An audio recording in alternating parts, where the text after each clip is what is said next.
అల్లూరు జిల్లా ఏజెన్సీ వ్యాధుల మయంగా మారింది. పెద్ద బయలు మండలం గిన్నెల కోటలో వైరల్ ఫీవర్స్ ప్రబలుతున్నాయి. గ్రామంలో ఒక్కసారిగా గిరిజన చిన్నారులు మంచాన పడుతున్నారు. వాంతులు, విరేచనాలు, దగ్గు, జలుబు, జ్వరంతో తీవ్ర అస్వస్థతకు గురయ్యారు. 17 మంది చిన్నారులు పాడేరు ప్రభుత్వ ఆసుపత్రిలో చేరారు. గతంలో ఇదే గ్రామంలో చిన్నారుల వరుస మరణాలు సంభవించాయి. వైరల్ ఫీవర్స్పై ఏజెన్సీ వాసులు తీవ్ర ఆందోళన వ్యక్తం చేస్తున్నారు.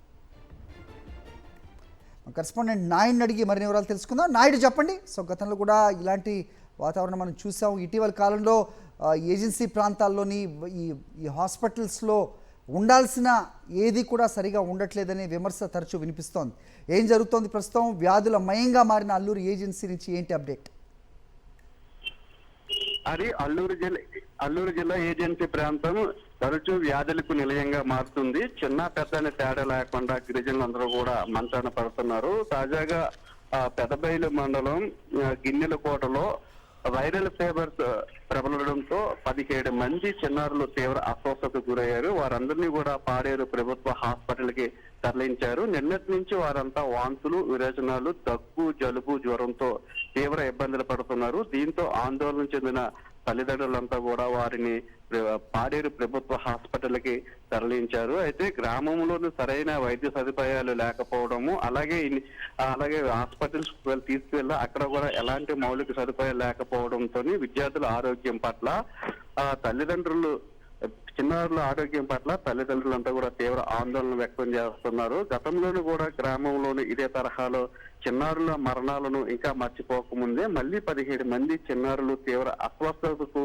గురవడం పట్ల విద్యార్థుల తల్లిదండ్రులంతా కూడా ఒక భయాన్ని అయితే వ్యక్తం చేస్తున్నారు. గతంలో ఇంటింటికి కూడా మెడికల్ టీములు తిరిగేవి. అలాగే వాలంటీర్లు కూడా ఉండేటప్పుడు ఏదైనా అనారోగ్యానికి సంబంధించి ఏమైనా ఇబ్బందులు ఉంటే వెంటనే సచివాలయ సిబ్బందికి తెలియజేసేవారు. ఇప్పుడు అటువంటి వ్యవస్థ ఏమీ లేకపోవడం వల్ల తమకు ఏం జరుగుతుందో అనే ఒక ఆందోళన కూడా అయితే తలెత్తింది. ఇంటింటికి కూడా మెడికల్ సిబ్బంది కూడా, డాక్టర్లు కానీ లేదంటే మెడికల్ సిబ్బంది కూడా గతంలో వచ్చారు. ఇప్పుడు అటువంటి పరిస్థితి లేకపోవడంతో పిల్లలంతా కూడా తీవ్ర అనారోగ్యానికి గురవుతున్నారని, ఒకవేళ హాస్పిటల్కి తీసుకెళ్ళి అక్కడ కూడా సరైన వైద్య సదుపాయాలు కూడా అందలేని పరిస్థితి నెలకొందని కూడా తరచూ ఇలా చిన్నారులు అనారోగ్యం బారిన పడడంతో కొంతమంది చిన్నారులు చనిపోయిన పరిస్థితి కూడా నెలకొంటుంది. దీని మీద చిన్నారుల తల్లిదండ్రులు కూడా ఒక ఆందోళన, భయాన్ని అయితే వ్యక్తం చేస్తున్నారు. ప్రస్తుతానికి చిన్నారులు 17 మంది ఆరోగ్య పరిస్థితి బాగానే ఉన్నప్పటికీ కూడా గతంలో జరిగిన సంఘటనను దృష్టిలో పెట్టుకొని వారైతే తీవ్ర ఆందోళనకైతే గురవుతున్న పరిస్థితి అయితే కనిపిస్తుంది. గతంలో అదే గ్రామంలో కొంతమంది చిన్నారులు అనారోగ్యంతో వరుసగా మరణించడం చూశారు. ఇంకా సంఘటన మరొక ముందే మళ్ళీ చిన్నారులు అనారోగ్యం బారిన పడడం పట్ల వారంతా తీవ్రమైన ఆవేదన అయితే వ్యక్తం చేస్తున్నారు. ఇప్పటికైనా ప్రభుత్వం స్పందించి ఏజెన్సీ ప్రాంతంలోని సరైన మౌలిక వసతులు కల్పించాలి, హాస్పిటల్లో సరైన మందులు కల్పించాలి. ఒకవేళ తీసుకెళ్ళినప్పటికీ కూడా అక్కడ వైద్యులు సరైన మందులు కూడా ఇవ్వడం లేదు, మళ్ళీ వారిని వెనక్కి తీసుకెళ్లాల్సి వస్తుంది. అటువంటి సమయంలోనే చిన్నారులు మృత్యువాత పడుతున్నారు. కాబట్టి ఇప్పటికైనా నిద్ర నుండి మేలుకోవాలని గిరిజనులు డిమాండ్ చేస్తున్నారు. Hari, okay, right. అల్లూరు జిల్లా ఏజెన్సీ ఆసుపత్రిలో పరిస్థితిపై మరోసారి ఫోకస్ చేద్దాం. గడిచిన 6 నెలలుగా మందులు, వైద్య సేవలు సక్రమంగా లేని వైనమైతే బయటపడుతోంది. అడ్డతీగల కమ్యూనిటీ హెల్త్ సెంటర్లో సాధారణ మందులు కూడా కరువయ్యాయి. హాస్పిటల్స్లో కనీస సదుపాయాల కొరతతో చేతులెత్తేశారు వైద్యులు. చిన్నపాటి చికిత్సలు కూడా రాజమండ్రి, రంపచోడవరం ఆసుపత్రులకు రెఫర్ చేస్తూ ఉన్నారు. మరి జగన్ హయాంలో మందులు, స్పెషలిస్ట్ వైద్యులతో ఏజెన్సీ ఆసుపత్రులు ఏ కొరత లేకుండా రోగులకు వైద్య సేవలు అందించాయి. మా కరెస్పాండెంట్ హరీష్తో మాట్లాడదాం. హరీష్, చెప్పండి.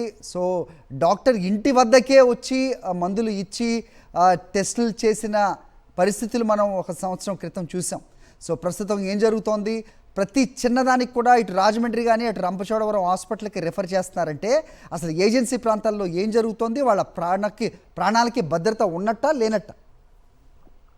మరి గతంలో 2014 నుంచి 19 సమయంలో ఏజెన్సీల హాస్పిటల్ కునారిల్లిపోయాయని చెప్పొచ్చు. పరిస్థితి అత్యంత దారుణంగా ఉండేది. ఎటువంటి కేసులైనా సరే అక్కడ పిహెచ్సిలో కానీ, ప్రాథమిక ఆరోగ్య కేంద్రాల్లో కానీ, కమ్యూనిటీ హెల్త్ సెంటర్ లో, ఈవెన్ రంపచోడవరం లాంటి ప్రాంతాల్లో ఉన్న ఏరియా హెల్త్ సెంటర్ లో కూడా, ఏరియా ఆసుపత్రుల్లో కూడా ఎటువంటి సదుపాయాలు ఉండేవి కాదు. అయితే 2019 నుంచి ప్రస్తుతం 24 వరకు అప్పుడులో సీఎం గా ఉన్న వైఎస్ జగన్మోహన్ రెడ్డి పూర్తి స్థాయిలో కాన్సన్ట్రేట్ చేసి అవస్థాపన సౌకర్యాలను విస్తృతంగా ఏర్పాటు చేశారు. అంటే ఆపరేషన్ థియేటర్లతో సహా పూర్తి స్థాయిలో నిష్ణాతులైన వైద్యులను అక్కడ ఏర్పాటు చేశారు. 24 గంటల పాటు వైద్యులు అందుబాటులో ఉండే విధంగా ఏర్పాట్లు చేశారు. దీంతో ఏజెన్సీలో ఈ అత్యవసర పరిస్థితుల్లో ఏజెన్సీలు ప్రధానంగా వచ్చేది ఫీవర్స్, అదేవిధంగా పాము కాట్లు, ఈ రెండు ప్రధానంగా ఉంటాయి. మూడవది డెలివరీలు, అదేవిధంగా బాలబాలికలు చాలా తీవ్రమైన రక్తహీనతతో బాధపడుతుంటారు. ఈ ఏర్పాట్లన్నీ ఆసుపత్రుల్లో అప్పుడే చేయడం జరిగింది. దాంతో అటు భద్రాచలం గానీ ఇటు రాజమండ్రి ప్రధాన ఆసుపత్రి వైపు రావాల్సిన అవసరం కూడా లేకుండా పోయింది. ఎంత తగ్గిపోయిందంటే కనీసం నెలకు 2-3 కూడా ఇటువైపు రిఫరెన్స్ లేని స్థితికి అప్పట్లో సీఎంగా ఉన్న వైఎస్ జగన్మోహన్ రెడ్డి ఆయన తీసుకున్న చర్యల వల్ల ఆసుపత్రులన్నీ మెరుగుపడి కనీసం పేషెంట్ ఇటువైపు రావాల్సిన అవసరం లేకుండా పోయింది. మరోవైపు చింతూరు లాంటి ఆసుపత్రిలో డయాలసిస్ కేంద్రాలు కూడా ఏర్పాటు చేశారు. దాంతో ఆంధ్ర, ఛత్తీస్గఢ్, ఒరిస్సా, తెలంగాణకు సంబంధించిన పేషెంట్లు కూడా అక్కడికి వచ్చి డయాలసిస్ సేవలు పొందేవారు. ఇంత అద్భుతంగా 5 సంవత్సరాలు జరిగిన తర్వాత గడిచిన 6 నెలల్లో పరిస్థితి ఒక్కసారిగా మారిపోయిందని చెప్పొచ్చు. తాజాగా చూసుకుంటే అడ్డతీగలో సిఎస్సి ఉంది, కమ్యూనిటీ హెల్త్ సెంటర్. ఇక్కడ కనీసం సెలైన్లు కూడా లేవు. అత్యవసర పరిస్థితుల్లో పెట్టడానికి సెలైన్స్ కూడా అక్కడ లేవు. మినిమం మందులు కూడా అక్కడ అందుబాటులో ఉండని పరిస్థితి ఏర్పడింది. దాంతో రోగులు చాలా ఇబ్బందులు ఎదుర్కొంటున్నారు. ప్రస్తుతానికైతే అక్కడ థియేటర్ ఉన్నా సరే ఎటువంటి శస్త్రచికిత్సలకు చేసే పరిస్థితి లేదు. దీంతో పాటు స్పెషలిస్ట్ వైద్యులు కూడా లేరు. ఇన్ఫ్రాస్ట్రక్చర్ కూడా ఎందుకు కొరగాకుండా పోతుంది. ముఖ్యంగా వైద్యులు నిరంతరం పర్యవేక్షణ లేకపోవటం వల్ల రోగులు చాలా ఇబ్బందులు పడుతున్నారు. కనీసం సెలైన్లు కూడా అందుబాటులో లేవని, అవి కూడా బయట కొనుగోలు చేసి తీసుకొచ్చే పరిస్థితి ఇప్పుడు తమకు నెలకొందని ఈ రోగులు, బాధితులు కూడా తీవ్ర ఆందోళన వ్యక్తం చేస్తున్నారు. ఏ చిన్న సమస్యకైనా అటు రాజమండ్రి లేదా భద్రాచలం లేదా చింతూరు వెళ్ళమని, కనీసం రంపచోడవరం ఏరియా ఆసుపత్రికి వెళ్ళిపోమని చెప్తున్నారని అక్కడ రోగులు చెప్తున్నారు. ఇది దారుణమైన పరిస్థితి హరి. గతంలో ఉండే పరిస్థితికి గడిచిన 6 నెలల్లోనే పూర్తిగా భిన్నంగా మారిపోయిందని చెప్పొచ్చు Hari. Right Harish, thanks for the inputs.